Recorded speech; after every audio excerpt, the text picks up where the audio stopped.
안녕하세요. 오늘 진짜 흥미로운 주제를 가져왔습니다. AI를 안내하는 완전히 새로운 방법, 바로 메타 프롬프팅인데요. 이게 단순히 AI 성능을 조금 올리는 수준이 아니라 아예 생각하는 방식 자체를 바꾸는 그런 패러다임의 전환에 대한 이야기입니다. 자, 이 질문이 오늘 우리가 할 이야기의 전부라고 해도 과언이 아닙니다. 우리는 지금까지 AI한테 계속 지식을 막 주입하려고만 했잖아요. 근데 그게 아니라 어떻게 생각해야 하는지, 그 생각의 설계도, 그러니까 청사진을 주는 건 어떨까? 바로 이 아이디어에 집중해 볼 겁니다. 자, 그럼 시작해볼까요? 지금 세상에서 제일 똑똑하다는 AI들이 있잖아요.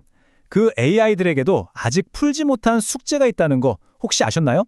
바로 그 근본적인 문제부터 한번 짚고 넘어가 보죠. 이게 진짜 아이러니한 부분이에요. LLM 보면 시도 쓰고 우리랑 막 대화도 자연스럽게 하잖아요? 언어의 마법사 같죠? 근데 막상 여러 단계를 거쳐야 하는 복잡한 문제에 딱 던져주면 길을 잃어버리는 경우가 많다는 거죠. 이게 바로 오늘날 AI가 마주한 추론의 격차라는 겁니다. 이 슬라이드를 보시면 문제가 확 와 닿으실 거예요. 이걸 인간의 사고방식에 빗대서 설명해 볼게요. 우리 뇌에는 빠르고 직관적으로 착착 반응하는 시스템 1이 있고 느리지만 깊고 논리적으로 생각하는 시스템 2가 있다고 하잖아요. LLM은 이 시스템 1 사고는 진짜 기가 막히게 잘해요. 근데 우리가 진짜로 원하는 건 바로 이 시스템 2 사고 능력이거든요. 이걸 하려면 약간의 도움이 필요하다는 거죠.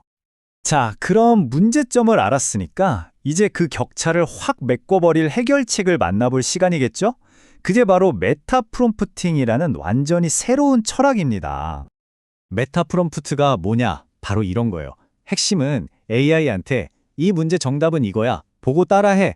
이게 아니에요. 그 대신에 어떤 종류의 문제가 와도 풀 수 있는 생각의 뼈대, 일종의 만능 청사진 자체를 주는 거죠. 특정 예시에 얽매이지 않는다는 점, 이게 정말 중요합니다. 이 인용구가 진짜 핵심을 딱 짚어주는데요. 무엇을 만들 거냐, 즉 내용에 집중하는 게 아니라 어떻게 생각할 거냐, 그 절차, 그 과정에 초점을 맞춘다는 거예요. 포커스가 결과물에서 과정으로 완전히 옮겨가는 거죠. 엄청난 변화입니다. 여기서 펑터M이라는 듣기만 해도 머리 아픈 수학 이론이 살짝 나오는데요. 걱정 마세요. 그냥 마스터 번역기라고 생각하시면 아주 쉽습니다. 어떤 종류의 과제, 이걸 카테고리 T라고 부를게요.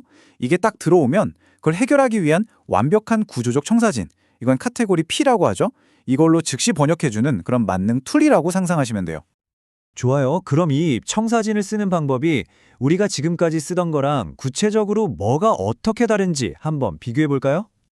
와, 이 슬라이드 좀 보세요. 차이가 극명하게 보이죠?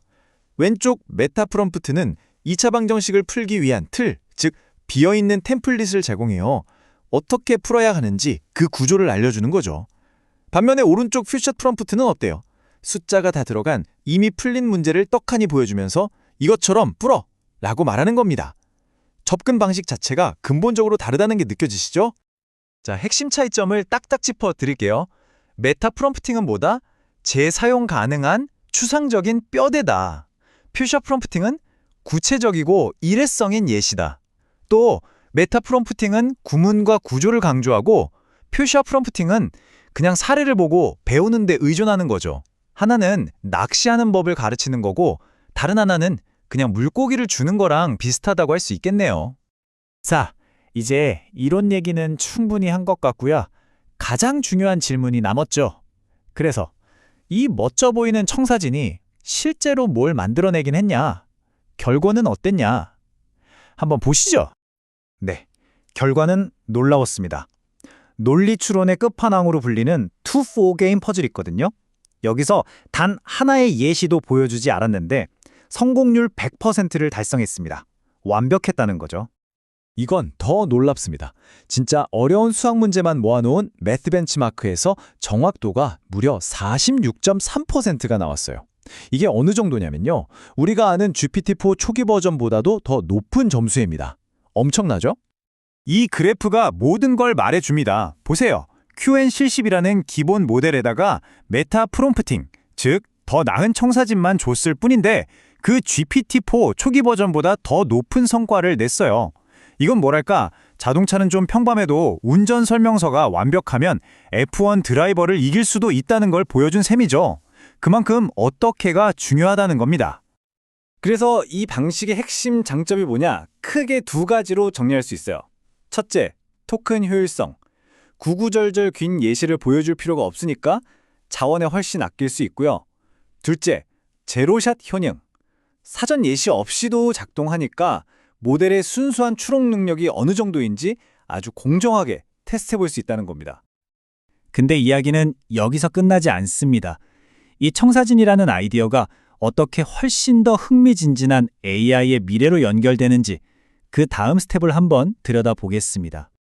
바로 재귀적 메타 프롬프팅, 줄여서 RMP라는 개념입니다. 이건 정말 한 차원 다른 얘기예요.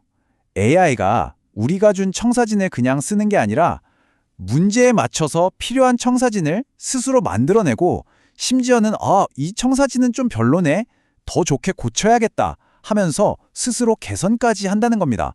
AI가 스스로 생각하는 법을 배우는 거죠. 바로 이 인용구가 우리가 가고자 하는 최종 목표를 보여주고 있습니다. AI가 자신의 추론 과정에 필요한 구조를 스스로 구축한다. 이게 뭘 의미하겠어요? 바로 진전한 의미의 자율성과 적응성을 갖춘 AI가 탄생할 수 있다는 거죠. 중대한 도약이라는 표현이 딱 맞습니다. 결국 오늘 나눈 이야기의 핵심은 이 질문 하나로 정리될 것 같습니다. 우리는 AI에게 정해진 레시피를 착실하게 따라하는 요리사가 되라고 가르치고 있는 걸까요? 아니면 세상에 없는 새로운 요리를 창조해낼 수 있도록 요리책 자체를 쓰는 작가가 되라고 가르치고 있는 걸까요? 메타 프롬프팅은 우리에게 후자의 가능성을 아주 강력하게 보여주고 있습니다.